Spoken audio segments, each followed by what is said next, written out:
नमस्कार, मैं वेगा। स्वागत है आपका डेली न्यूज़ इंडिया पे। भारत देश में एक बलात्कारी के समर्थन में केस लड़ने के लिए उसे सरकारी तौर पर 21 वकील दिए जाते हैं। जी मैं कोलकाता का जो अभी केस है डॉक्टर ममिता का, उसमें जो आरोपी है संजय राव, उनको सरकार की तरफ से 21 वकील दिए गए। उन 21 वकीलों में से एक देश के सर्वश्रेष्ठ महान वकील कपिल सिब्बल जी हैं। कांग्रेस के नेता हैं, कांग्रेस के कार्यकर्ता हैं, उसके बावजूद एक बलात्कारी का केस लड़ने के लिए जा रहे हैं। कैसे देखती है जनता कि एक बलात्कारी को वकील दे दिया जाता है सरकारी तौर पे? उसी पे आज हम बात करेंगे। क्या नाम है? प्रेमनाथ द्विवेदी। अच्छा, एक बलात्कारी के समर्थन में इतने बड़े वकील को खड़ा कर दिया जाता है सरकार द्वारा, ये सही है? देखिए सर, यही तो हमारे इस देश की जो विडंबना है। हाँ। कि एक तरफ लोग कहते हैं महिलाएं सुरक्षित नहीं हैं। हाँ। एक तरफ कहते हैं बलात्कार के केस नहीं रुक रहे हैं। हाँ। बलात्कार की घटनाएं बढ़ती जा रही हैं। और दूसरी तरफ उसी बलात्कारी के समर्थन में मतलब कपिल सिब्बल सिर्फ वरिष्ठ वकील ही नहीं हैं, कांग्रेस के बहुत बड़े नेता हैं, मतलब शीर्ष स्तर के नेता हैं और कांग्रेस में मंत्री, मतलब कई बार केंद्रीय मंत्री भी रह चुके हैं। तो आज वो एक अच्छा देखिए, एक ये भी होता है कि मान लीजिए वास्तव में वो दोषी नहीं है तो भाई किसी के ऊपर झूठा आरोप लगा दिया जाए कि मान लीजिए बलात्कारी है, तब तो चलो वास्तव में दोषी नहीं है तो उसके समर्थन में, उसके बचाव के लिए ये चीज़ें होनी चाहिए, लेकिन मौका मिलना चाहिए। लेकिन ये बताइए कि जब वहाँ की मुख्यमंत्री, महिला मुख्यमंत्री ममता बनर्जी भी खुद सड़कों पे आ गई कि भाई इसको न्याय मिलना चाहिए और केस सीबीआई को चला गया, तो कहीं ना कहीं ये साफ तौर पे जाहिर हो गया कि जब उस सरकार पश्चिम बंगाल की मुख्यमंत्री भी कह रही हैं कि इनको न्याय मिलना चाहिए, मतलब उसने रेप किया है। और जब ये जग जाहिर हो गया रेप किया है, तो ऐसे लोगों के बचाव में क्या इतने बड़े बड़े वकील, और वो भी 21 वकील मतलब उसके केस लड़ने को तैयार हैं। 21 वकील कोई छोटी मोटी बात नहीं है। आखिर ये इसका मतलब ये क्या संदेश देना चाहते हैं ये वकील और ये सरकार जो उनको 21 वकील मुहैया कराने का काम कर रही है?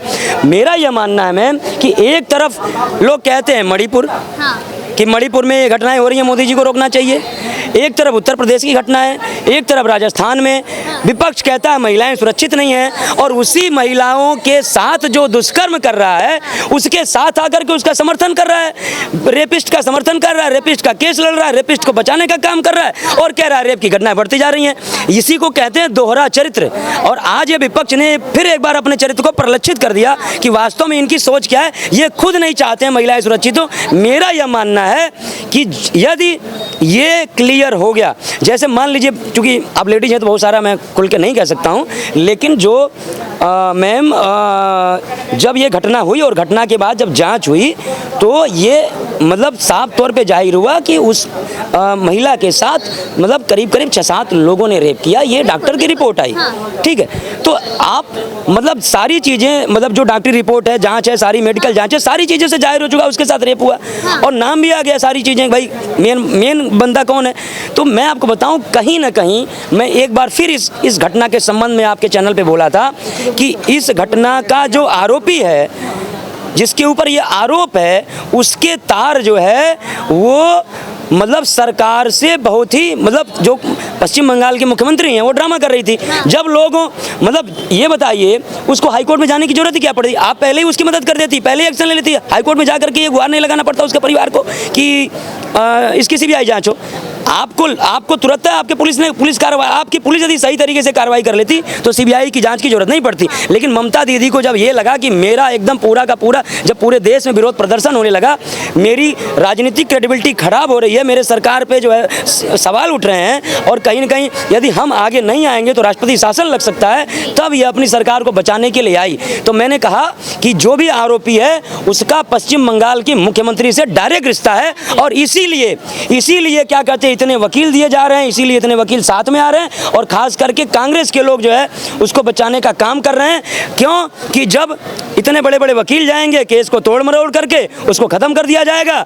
और मैं आपको इसलिए कह रहा हूं कि यदि मान लीजिए उसके पक्ष में विपक्ष के लोग नहीं आए, ममता दीदी साथ नहीं आई, तो स्वाभाविक सी बात है, जब उसको लगेगा कि रेप के केस में हमको आजीवन कारावास हो गया, फांसी हो गया, जो कुछ हो गया, जैसे निर्भया केस में हुई ना फांसी, तो यदि हमको फांसी हो गई तो जिसको लगेगा हम मरने वाले हैं तो वो मरता क्या नहीं करता, वो सारे राज उगल देगा ममता बनर्जी का कि भाई इनके ये घोटाला है, इनके घोटाला है।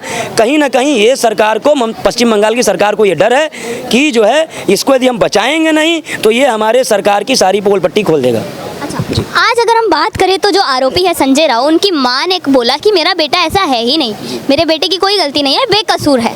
अगर 2 दिन पहले की बात करें तो उनका परिवार कह रहा था कि हमारे बेटे ने 4 शादी करी, उसके बावजूद हमारा बेटा ऐसा कर सकता है, मतलब अपने बेटे के खिलाफ थे पहले वो, पर अब कह रहे हैं कि हमारा बेटा ऐसा नहीं है। तो क्या ये बात उनकी माँ ने किसी दबाव में आकर बोली है या कैसे देखते हैं आप? डेफिनेटली ये साफ तौर पे जाहिर होता है, ये कहीं ना कहीं जो है वो वहाँ बयान से पलट गए। हाँ अपने देखिए सिंपल सी बात है, पहले उनको लगा देखिए जब एकदम से दबा विरोध होना शुरू हो गया, और कहीं ना कहीं उस समय देखिए जब कोई देखिए क्या होता है ना कि जब कोई घटना तुरंत होती है तो उस दृश्य को देखते हुए आदमी का एकदम क्या कहता है ना, उसका दिमाग काम नहीं करता है, उस समय वो नेचुरल रिएक्ट करता है। तो एक महिला होने के नाते उन्होंने नेचुरल रिएक्ट किया, जो वास्तविक सच है कि ये गलत है, समझ रहे मेरी बात को। और ये 4 मतलब बीबियाँ या ये है वो नेचुरल रिएक्ट किया। लेकिन जब उनको लगा कि यदि जो है क्या कहते हैं कि जांच होगी और क्या कहते हैं कि जो है वो क्या कहते हैं कि ये सिद्ध हो जाएगा, तो कहीं ना कहीं जब इसको लगेगा कि अब हम बचने वाले नहीं हैं, सरकार की पोल पट्टी खोलेगा, तो ये कहीं ना कहीं पश्चिम बंगाल के सरकार का दबाव है कि आप भी प्रोटेक्ट करो कि मेरा बेटा ऐसा नहीं है। क्योंकि सिंपल सी बात है मैम, एक महिला एक बयान दे रही है कि वो ऐसा कर सकता है, वो 4 बीबियाँ रखता है, ये है वो है, और कुछ ही दिन बाद जब जांच शुरू हो गई, जब अब लगा कि मैटर कोर्ट में प्रोसीडिंग में आ गया है, तो फिर क्या कहते हैं बयान कोर्ट में भी गया जी। और फास्टर कोर्ट में इसलिए गया भाई, फास्टर कोर्ट में निर्णय जल्दी होते हैं, और निर्णय जल्दी होंगे तो उसको सजा जो जल्दी मिल जाएगी, तो इसलिए कह रहे हैं सजा जल्दी मिलेगी, पर इस केस को निर्भया से जोड़ा जा रहा है। अब निर्भया की अगर हम बात करें तो उन्हें इंसाफ मिलने में 9 साल लगे थे, तो क्या इस निर्भया को भी इंसाफ मिलने में 9 साल लगेंगे? मैम लग ही सकता है। अच्छा। जब कोर्ट में देखिए कोर्ट एविडेंस मांगता है, और जब इतने बड़े बड़े वकील जो इतने अरसों का उनका बरसों का अनुभव है, उनको सारा लूप होल पता है, समझ रहे मेरी बात को, तो उसको कैसे वो पेश करेंगे सुप्रीम कोर्ट को या हाई कोर्ट, जो भी लोअर कोर्ट अपर कोर्ट सुप्रीम कोर्ट, सबको एविडेंस चाहिए। तो एविडेंस उतने दिनों में इसको तोड़ मरोड़ करके खत्म कर देंगे, केस को तोड़ मरोड़ करके पेश करेंगे, खत्म कर देंगे। कि इतने तजुर्बे वाले जो वकील दिए गए हैं, कपिल सिब्बल वगैरह, ये केस को आगे बढ़ाकर उनकी फांसी या उनकी सजा को आगे बढ़ाएंगे। हाँ वो क्या कहते हैं कि भाई उसको आगे बढ़ाते जाएंगे, और कुछ दिन में मैटर ठंडा हो जाएगा, और मैटर ठंडा हो जाएगा, मैं क्षमा चाहता हूँ, कुछ दिन में जब भाई कब तक लोग सड़कों पे उतरेंगे, इसको आगे बढ़ाते गए मैटर ठंडा हुआ, और मैटर ठंडा हुआ तो जैसे केजरीवाल जी को जमानत के लिए बेल मिल गई, जैसे केजरीवाल को प्रचार करने के लिए बेल मिल गई, मतलब इतिहास में पहला ऐसा घटना हुआ कि एक मुख्यमंत्री को प्रचार करने के लिए बेल मिल रही है। इससे पहले किसी मुख्यमंत्री को प्रचार करने के लिए बेल नहीं मिली, जब यदि आरोपी है, तो हो सकता है इतिहास में ऐसा भी हो जाए कि एक बलात्कार के आरोपी को बेल मिल जाए, या उसको बेल के साथ जो है क्या कहते हैं वो बरी भी हो जाए। इतना कमजोर मानते हैं आप इस देश के कानून? मैं तो देखिए, मैं आपके सामने उदाहरण है ना, पहली बार आज़ादी से लेकर के अब तक के इतिहास में पहली बार एक शराब के घोटाले में आरोपी को प्रचार करने के लिए बेल मिली। तो और भी तो लोग हैं जो चुनाव लड़ रहे हैं प्रचार करने के लिए, उनको भी बेल मिल सकती है। तो देखिए इस देश में कुछ भी हो सकता है और इस दुनिया में कुछ भी हो सकता है। और मैं ये कहना चाहता हूँ, आज जो लोग राग अलाप रहे हैं कि महिलाएं सुरक्षित नहीं हैं, बलात्कार के केस बढ़ते जा रहे हैं, जब तक योगी मॉडल एक्शन नहीं होगा तब तक ये चीज़ें होंगी। हमारा ये मानना है जो भी आरोपी है रेप के केस में, यदि ये इंडिकेट हो जाता है कि हाँ वास्तव में उन्होंने रेप किया है, वास्तव में उसने ये कुकृत्य किया है, पहले तो उसके खिलाफ कार्रवाई, और उसको जितने लोग सपोर्ट कर रहे हैं उसके खिलाफ उसके खिलाफ कार्रवाई होनी चाहिए, उसकी कमर तोड़ देनी चाहिए, उसकी जो है संपत्ति, जो उसकी बैकबोन है, उसके रीढ़ की हड्डी, उसको ख़त्म कर देना चाहिए। जैसे मान लीजिए भाई योगी जी बुलडोजर चला रहे हैं ना, जब लगेगा कि मेरे पास जो हमने करोड़ों रुपए कमाया भाई नहीं है, फुटपाथ पे आ गए। दूसरी बात, जितने लोग उसका समर्थन कर रहे हैं उसका पूरे चौराहे पे उनका पोस्टर लगवा दिए कि ये रेपिस्ट के समर्थक हैं। समर्थन कर रहे हैं। अगर हम निर्भया केस की बात करें तो उसमें जो रेपिस्ट था उनका केस लड़ा था AP सिंह ने, सुप्रीम कोर्ट के काफी अच्छे जाने माने वकील हैं। आज वो इस रेप केस के विरोध में खड़े हैं, जो खुद एक टाइम पे एक रेपिस्ट का समर्थन करते थे। मैम क्या किया जाए, यही तो अब वो चूंकि बहुत वरिष्ठ वकील हैं, हमसे श्रेष्ठ हैं, उनके बारे में नहीं कह सकते, लेकिन ये जो आज आज विरोध कर रहे हैं और कल समर्थन में थे, तो ये चीज़ उनको, देखिए मेरा यह मानना है मैम कि वास्तव में देखिए यदि वास्तव में आप इंसानियत के पक्षधर हैं और वास्तव में आप किसी को वास्तविक न्याय दिलाना चाहते हैं, तो पहले उसके केस को आपको स्टडी करना पड़ेगा कि देखिए मान लीजिए चलिए जो निर्भया केस में जो आरोपी था उसके पक्ष में इन्होंने मुकदमा लड़ा और बाद में उसको फांसी हो गई, तो वास्तव में भाई देखिए मैटर सुप्रीम कोर्ट तक चला और जब फांसी हो गई तो इसका मतलब है कि वास्तव में उसने रेप किया।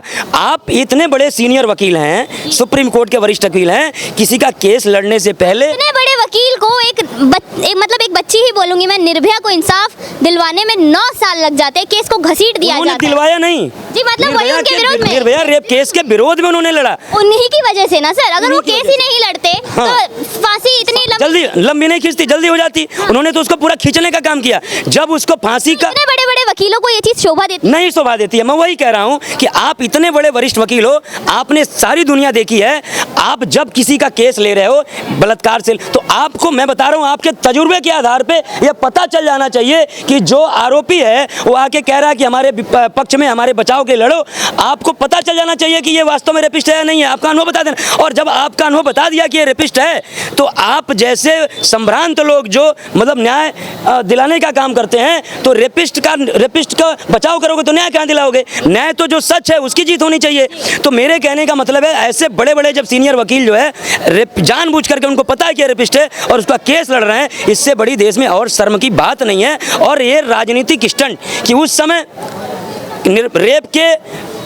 रेप करने वाले के पक्ष में लड़े और रेप जिसके साथ हुआ उसके विपक्ष में लड़े, और आज कह रहे हैं कि भैया ये गलत है, ये गलत है, ये नहीं होना चाहिए। तो जब तक, मैंने फिर एक बार कहा कि जब तक रेप करने वाले लोगों के समर्थन में लोग आते रहेंगे, तब तक मैम ये घटनाएं होती रहेंगी। और मैं एक बात और कह देना चाहता हूँ, जब तक सोच नहीं बदलेगा लोगों का, देश नहीं बदलेगा। अच्छा, हम निर्भया केस की बात करें तो जब निर्भया हुआ दिल्ली के अंदर, उस वक्त एक तरीके से दिल्ली की सरकार ही पलट दी गई थी जी।